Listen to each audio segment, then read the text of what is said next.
Inilah kisah ajaib wafatnya Nabi Sulaiman alaihi salam yang kisahnya diabadikan dalam Al-Quran. Banyak umat Islam yang belum tahu bahwa wafatnya Nabi Sulaiman alaihi salam itu dipenuhi peristiwa agung penuh dengan hikmah. Saking agungnya, kisahnya bahkan diabadikan dalam Al-Quran surah Saba ayat 14. Dikisahkan, dahulu Nabi Sulaiman alaihi salam dikenal sebagai raja yang sangat berkuasa. Beliau memerintah tidak hanya manusia, tetapi juga jin, setan, dan bahkan hewan. Kerajaannya makmur dan pasukannya tak tertandingi. Namun di balik semua kekuasaan duniawi itu, beliau adalah hamba Allah yang saleh, bijaksana, dan taat.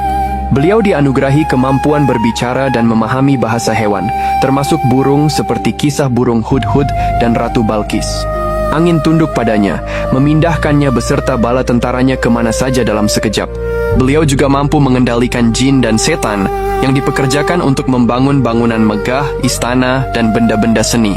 Meskipun memiliki kekuasaan mutlak, Nabi Sulaiman sangat bersyukur kepada Allah. Beliau rendah hati, sering berdoa, dan selalu mengutamakan keadilan dalam pemerintahannya. Beliau menggunakan kekuatannya untuk menyebarkan tauhid dan kebenaran, bukan untuk menindas.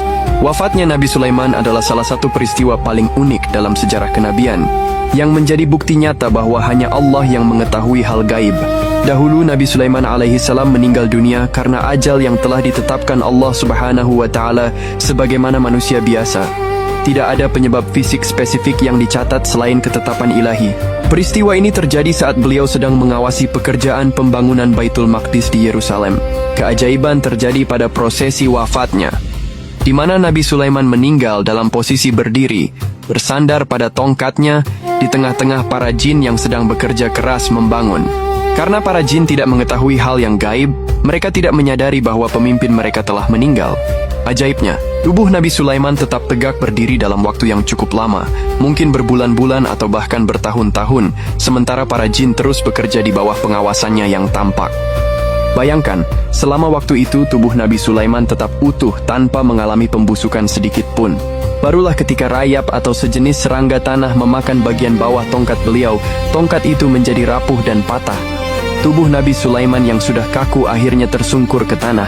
Momen tersungkurnya jasad Nabi Sulaiman ini lantas menjadi peristiwa yang menggemparkan bagi bangsa jin dan setan. Mereka terkejut luar biasa dan segera menyadari bahwa raja mereka telah wafat sejak lama. Kisah wafatnya Nabi Sulaiman mengajarkan bahwa di balik kekuasaan yang besar, ada batas yang tidak bisa dilampaui oleh manusia maupun makhluk lain. Dan pada akhirnya, hanya Allah lah yang maha mengetahui. Semoga kelak kita wafat dalam keadaan husnul khatimah, amin.